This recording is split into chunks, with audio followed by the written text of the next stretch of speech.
ভাই জাকারিয়া হোসেন। আসসালামু আলাইকুম ওয়া রাহমাতুল্লাহি ওয়া বারাকাতুহু। প্রশংসা একমাত্র আল্লাহর জন্য, সকলেই কণ্ঠ ছেড়ে দিয়ে বলি আলহামদুলিল্লাহ।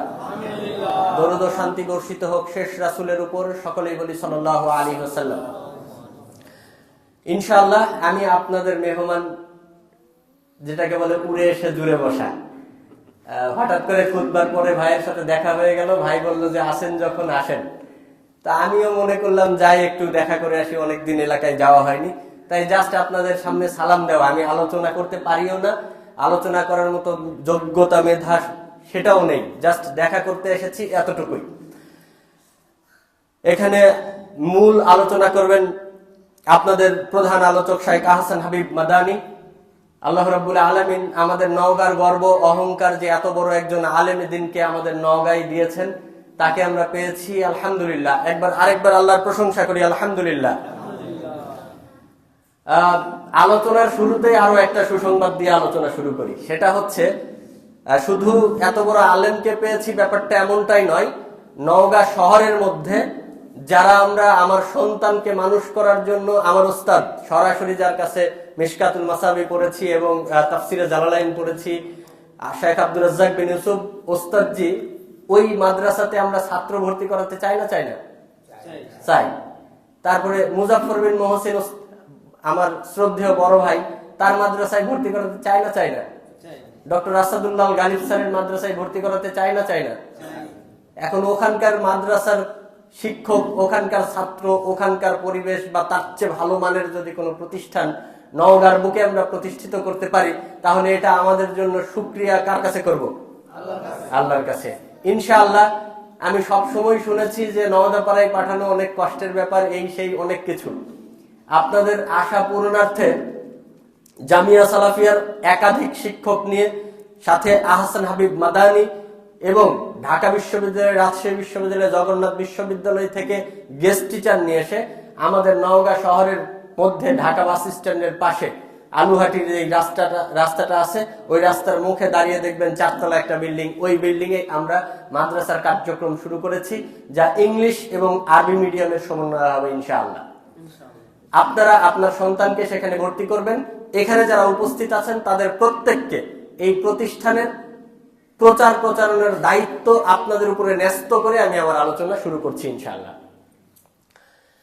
আল্লাহ রাব্বুল আলামিন বলছেন, ইয়া আইয়ুহার রাসূল, হে রাসূল, বাল্লিগ, আপনি মানুষের কাছে ইসলামের দাওয়াত পৌঁছে দিন।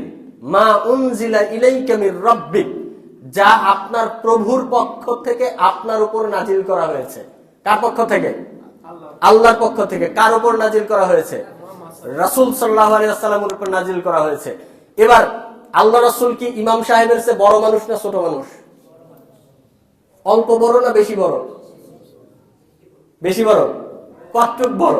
গোটা পৃথিবীতে যত মানুষ এসেছে, যত মানুষ আসবে, রাসূল সাল্লাল্লাহু আলাইহি ওয়াসাল্লামের চেয়ে শ্রেষ্ঠ কোন মানুষ আছে? কোন মানুষ আসবে না। সেই রাসূলকে ধমক দিচ্ছে কে?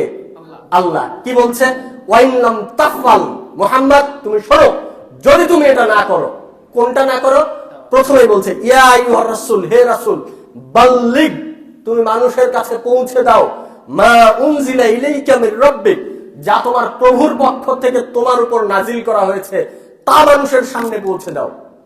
ওয়াইন লাম তাফআল, যদি তুমি তা না করো, তাহলে মনে রাখো, ফামা বাল্লাগতা রিসালা, তুমি আল্লাহর পক্ষ থেকে যে রিসালাতের দায়িত্ব দেওয়া হয়েছে, সেই রিসালাতের দায়িত্ব তুমি পালন করলে না। এটা কিন্তু হুমকি দিল একটা। হুমকি কেমন? এই ভাই, আপনি আমার কাছ থেকে 100 টাকা দাম নিছিলেন, দেওয়ার কথা 7 দিন পর, কিন্তু দিলেন না, ঘুরাচ্ছেন আমাকে। 7 দিন পর যে বলছি, শহীদুল ভাই 100 টাকা নিছিলেন, দেননি ঠিক সময়, মনে রাখেন, দিন কিন্তু আমার আসবে। মানে কি? হুমকি দিলাম। তার মানে আল্লাহ রাসূলকে কি করছেন? হুমকি দিচ্ছেন যে যদি তুমি আল্লাহর পক্ষ থেকে যে দায়িত্ব দেওয়া হয়েছে সেটা তুমি পালন না করো, তাহলে মনে রেখো হে মুহাম্মদ, তুমি আল্লাহর পক্ষ থেকে দেওয়া রিসালাতের দায়িত্ব পালন করলেন না। এবার আসুন, রিসালাতের দায়িত্ব আমরা পালন করতে গিয়ে হুজুর কি করে? এই যে এখানে বসেছেন আপনারা, আমার সময় তো কম, একটু ফজিলত বলি একটা, বলার পরে আবার এই আয়াতে ঘুরে আসি। আল্লাহর নবী মুহাম্মদ সাল্লাল্লাহু আলাইহি ওয়াসাল্লাম বলছেন, মা জালাসা কওমুন ইয়াযকুরুনাল্লাহ, যখন আমাদের মধ্যে কিছু মানুষ, কিছু গোষ্ঠী, কিছু সদস্য একটা জায়গায় বসে, ইয়াতাদারুসুনাল কিতাব ওয়াস সুন্নাহ, যারা এই কোরআন এবং সুন্নাহকে কি করে, পর্যালোচনা করে, যারা গবেষণা করে, কোরআন হাদিস নিয়ে কথা বলে মানুষের সম্মুখে, ইল্লা নাদাম মুনাদিম মিনাস সামা, ওই ব্যক্তিদের উপর আল্লাহর পক্ষ থেকে ফেরেশতা নিযুক্ত করা হয়। কুমু, ওই ফেরেশতারা বলে, কুমু মাগফুরাল লাকুম, তোমাদেরকে যারা এখানে বসে কোরআন হাদিসের কথা শুনছো তারা শোনো, তোমাদেরকে আল্লাহর পক্ষ থেকে ঘোষণা হচ্ছে তোমাদেরকে ক্ষমা করে দেওয়া হয়েছে। এবং ওয়া বাদদালাহুস সাইয়্যাতিকুমুল হাসানাত, এবং তোমাদের যে গুনাহ ছিল সেই গুনাহগুলোকে নেকি দ্বারা পরিবর্তন করে দেওয়া হয়েছে। তাহলে এখানে আপনারা যারা বসেছেন তারা বোকা না চালাক?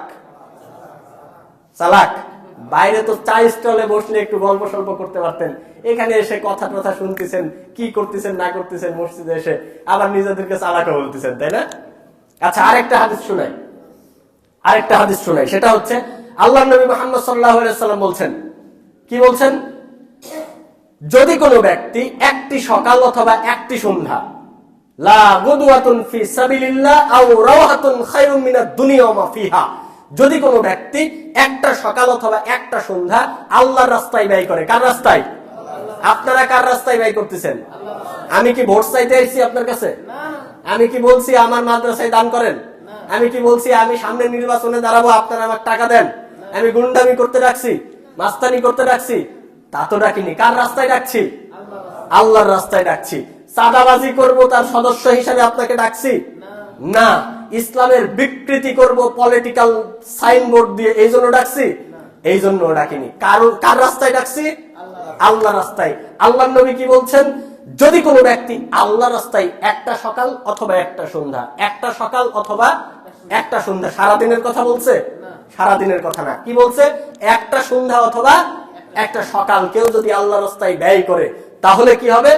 আসমান এবং জমিনের মধ্যে যা কিছু আছে তার থেকে অনেক অনেক অনেক বেশি উত্তম। আসমান এবং জমিনে কি আছে আজকে জুমা মসজিদে আলোচনা করার সময় একটু ইঙ্গিত দিয়েছি, সেটা হচ্ছে, মনে করেন আপনাদের এই জায়গার নাম হচ্ছে কেল্লাপাড়া, এখানে জমির দাম কত? 1 বিঘা। গোটা কেল্লাপাড়া বিক্রি করি যদি,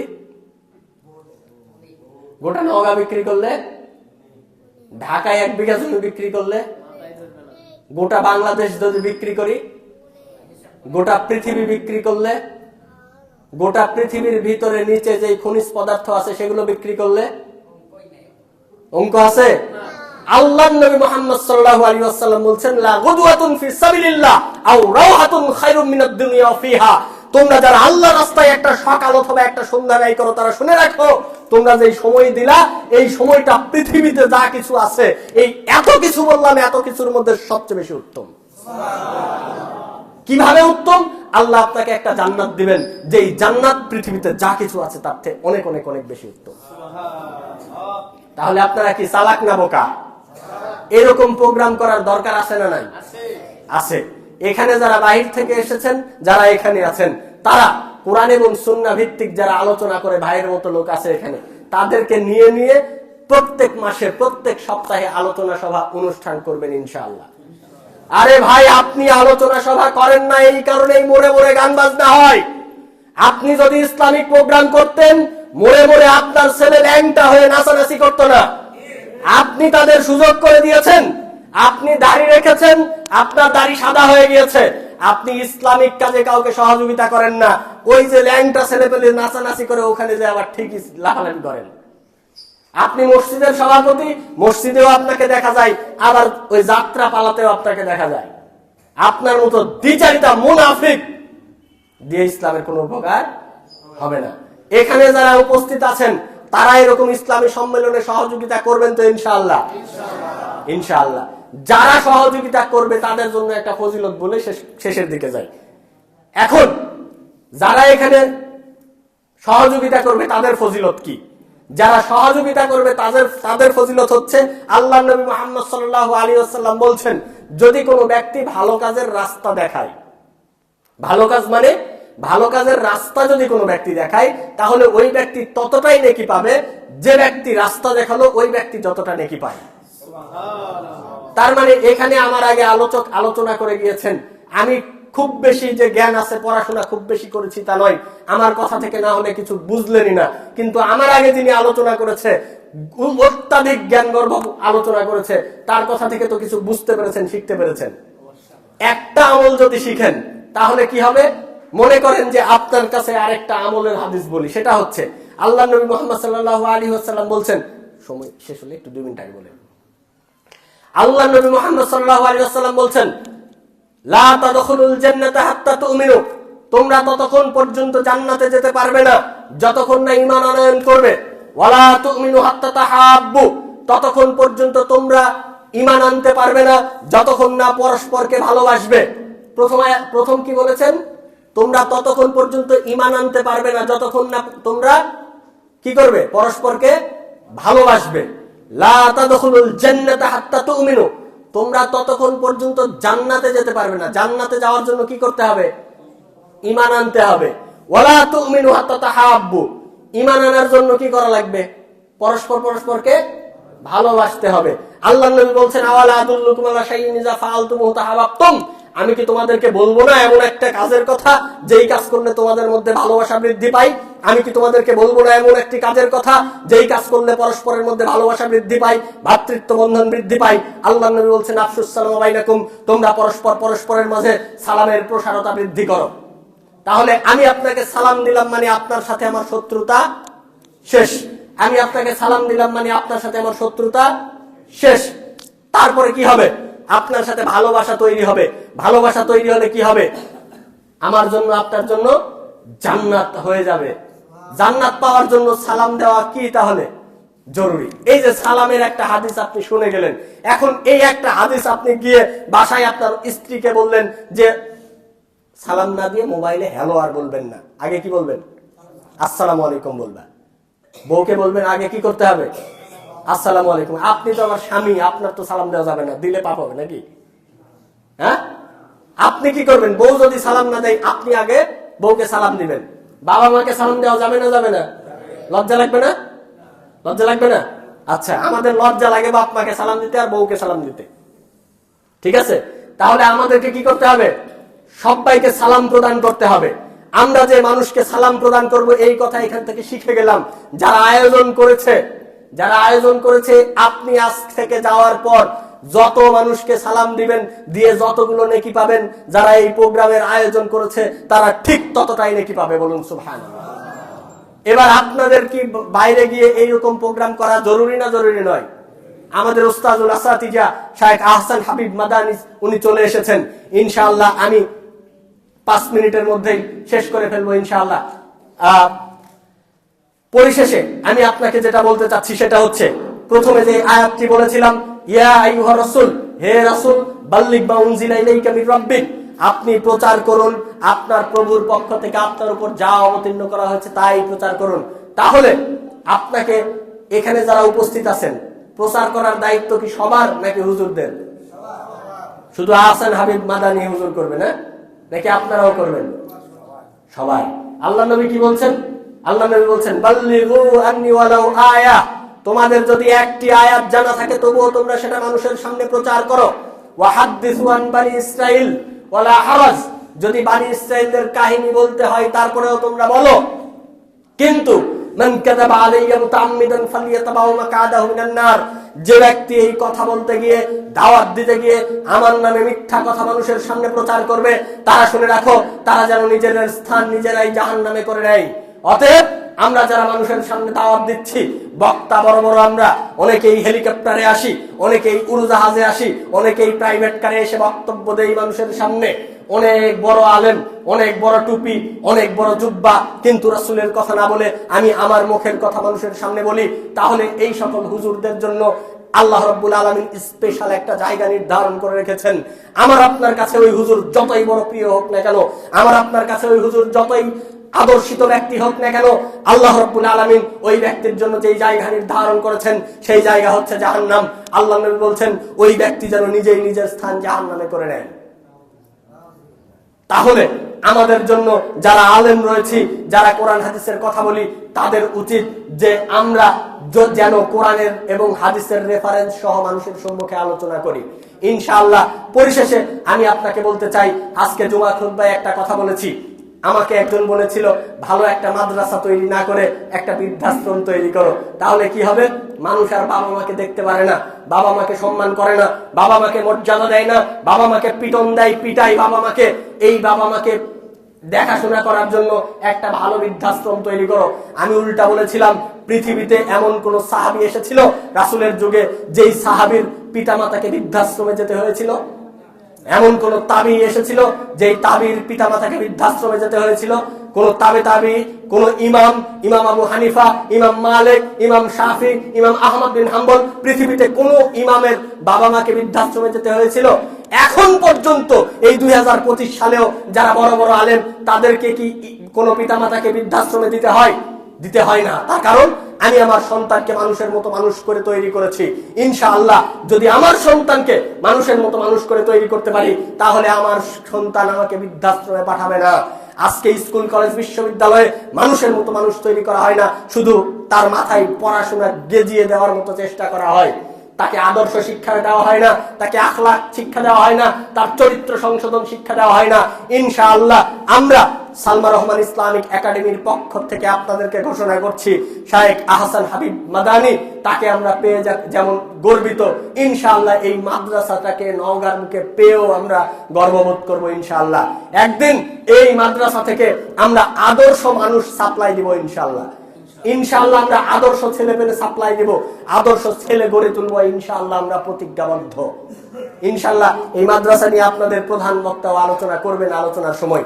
আমি শুধু আর একটি কথা বলেই আমি আমার আলোচনা শেষ করি, সেটি হচ্ছে আপনি আপনার সন্তানকে সালমা রহমান ইসলামিক একাডেমিতে ভর্তি করান। কেন করাবেন? তার কারণ হচ্ছে আমরা এখানে এমন ভাবে আমাদের পাঠ্য কার্যক্রম সাজিয়েছি যে আমাদের বাচ্চারা এখানে অনর্গল বাংলাতে কথা বলবে, যেমন অনর্গল ইংরেজিতে কথা বলবে, অনর্গল আরবিতে কথা বলবে। ডক্টর জাকির নায়েক যদি ইংরেজি না জানতো, তাহলে গোটা পৃথিবী তাকে কি গ্রহণ করতো না। আপনার সন্তান যদি ইংরেজিতে অনর্গল, আমি বাংলাতে কথা বলছি, যদি এইভাবে ইংরেজিতে কথা বলতো আপনার সন্তান, তাহলে আপনার কেমন লাগবে? আরবিতে যদি বক্তব্য দেয় কেমন লাগবে? ইনশাআল্লাহ আপনার সন্তান কোরআন এবং সুন্নাহ এর যথাযথ জ্ঞান অর্জন করবে, এটা তো করবে ইনশাআল্লাহ।